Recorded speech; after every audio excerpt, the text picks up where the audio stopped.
সময়ের সাথে সাথে আমার বাড়ির কাজও খুব দ্রুত এগিয়ে যাচ্ছে। আর আমাদের মামের তো কোনো নাওয়া খাওয়া নেই, আর যখনই ফোন আসে তখনই দৌড় দেয়া লাগে। আমার মায়ের বাসা থেকে আমার শ্বশুর বাসা খুব একটা দেরি না, 10 টাকা রিক্সা ভাড়াতেই যাওয়া আসা করা যায়। মানে যেতে 10 টাকা, আসতে 10 টাকা।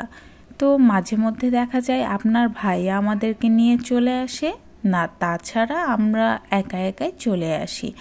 তো এই যে আমরা মা মেয়ে বেরিয়ে পড়েছি আমাদের মায়ের বাসায় যাওয়ার জন্য। তো এইখানে রোদও উঠেছিল, আর এই যে নদীর পাড়টা কি সুন্দর লাগছে। আর আমার মেয়ে হচ্ছে আমার সঙ্গী। আসলে কিছুদিন আগে আমার ছেলে আমার সঙ্গী ছিল, এখন মেয়ে হওয়ার পর থেকে মাশাল্লাহ মেয়েটাই আমার সঙ্গী। মনে হয় রাস্তা দিয়ে গেলে খারাপ লাগে না, সাথে একজন থাকলে তো ভালোই লাগে। আর এই যে এক পারে নদীর ধার আর আরেক পারে পুলিশ থানা, এটা আমাদের গোদাগাড়ি থানা। তো এই জায়গাটা এত সুন্দর লাগে, বিকেলবেলায় সবাই না অনেকজন আসে নদীর পাড়ে বসে থাকতে, সবাই চা খায়। এই যে আপনাদের সাথে গল্প করতে করতে চলে এলাম আমার মায়ের বাসায়। আর এখানে আসলে কেন জানি আমার হাসি অটোমেটিক্যালি মুখ দিয়ে চলে আসে, আর এত ভালো লাগে। আর আমার মেয়েটা ওই যে কোলে বসে থাকতে থাকতে সে নিচে নেমে গিয়েছে। আর আজকে আমাদের গ্রিল লাগানোর দিন ছিল, কিন্তু আসলে গ্রিলটা লাগাতে পারিনি। আমরা নিচের জানালাগুলোতে সবগুলোতেই কিন্তু গ্রিল দিয়েছি, কারণ এসএসের পাইপগুলো থাকলে দেখা যায় যে চোর খুব সহজেই কেটে ঢুকে যেতে পারে। এসএসেরও গ্রিল দিব, সেটা হচ্ছে আমাদের ড্রয়িং রুমে আর হচ্ছে মেন গেটে। আর গ্রিলগুলো এত ভারী করেছিল যে কি বলবো, এটাকে আমাদের 4 সুতের গ্রিলগুলো বানানো হয়েছিল অনেক ভারী।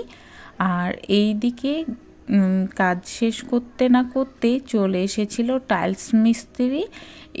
এই লোকটা হচ্ছে টাইলস, তারপরে স্যানিটারি, তারপরে পাইপের কাজ সমস্তটা এই ভাই করবে। তো এই ভাইটাকে নিয়ে এসেছিল সব কিছু দেখাতে। তো ভাইটাকে নিয়ে আন্ডারগ্রাউন্ডের মধ্যে ঢুকে গেল, যেহেতু ওখানেও কাজ চলছে। তো ভাই এখন যেহেতু কাজের দাম অনেক, সবাই ফিট হিসেবে কাজ করে, তো ভাইও ফিট হিসাবে কাজ করবে। তো দামটা একটু কেন জানি বেশি চাইছিল। তো আমরা বললাম যে আপনি পরে ঠিকঠাক করেন।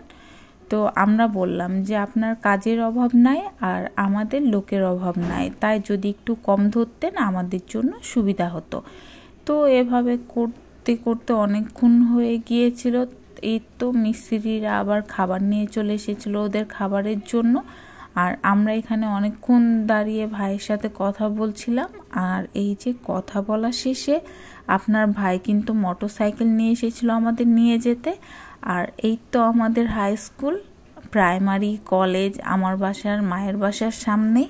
তো কেমন লাগলো আমার ভিডিও?